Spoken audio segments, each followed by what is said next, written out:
Water. As has been already pointed out, air is the most indispensable to our subsistence, while water comes next in order. Man cannot live for more than a few minutes without air, but he can live for a few days without water.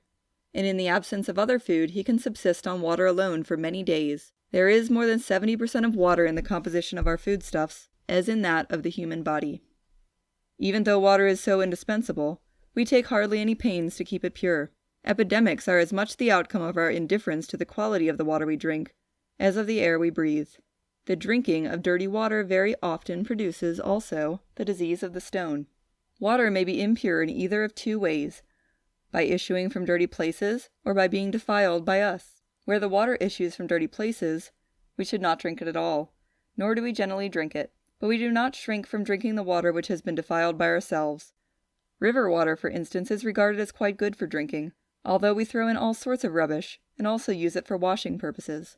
We should make it a rule never to drink the water in which people bathe. The upper portion of a river should be set apart for drinking water, the lower being reserved for bathing and washing purposes.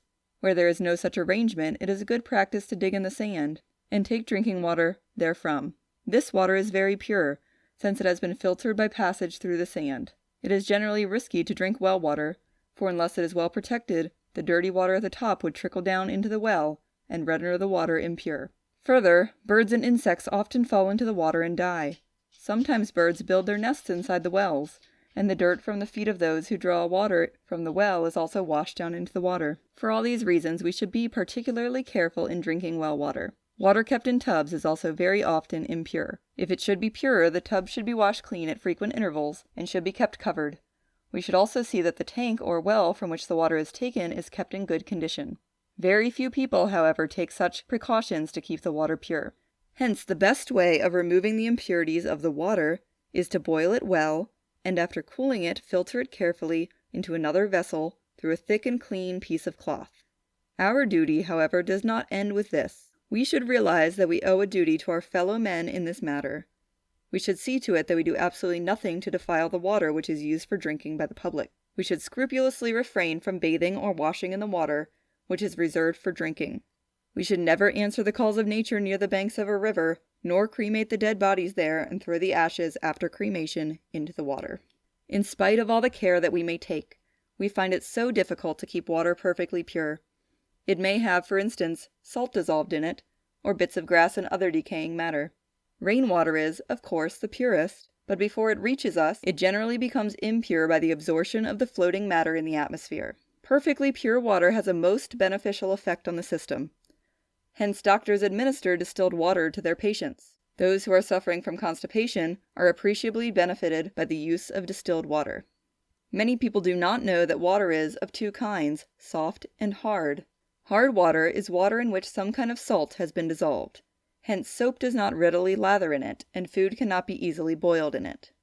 The taste is brackish, while soft water tastes sweet. It is much safer to drink soft water, although some people hold that hard water is better by virtue of the presence of nutritious matter dissolved therein. Rainwater is the best kind of soft water, and is therefore the best for drinking purposes. Hard water, if boiled or kept over the fire for some half an hour, is rendered soft. Then it may be filtered and drunk. The question is often asked, when should one drink water, and how much? The only safe answer to this is this: one should drink water only when one feels thirsty, and even then, just enough to quench the thirst.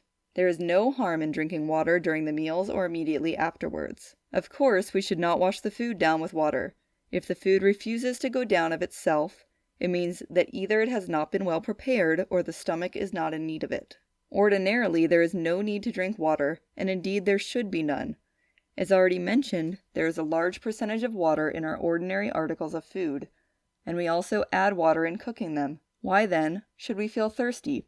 Those people whose diet is free from such articles as chilies and onions, which create an artificial thirst, have rarely any need to drink water. Those who feel unaccountably thirsty must be suffering from some disease or other. We may be tempted to drink any kind of water that we come across, simply because we see some people doing it with impunity. The reply to this has already been given in connection with air. Our blood has in itself the power of destroying many of the poisonous elements that enter into it, but it has to be renewed and purified, just as the sharp edge of a sword has to be mended when it has once been employed in action. Hence, if we go on drinking impure water, we should not be surprised to find our blood thoroughly poisoned in the end.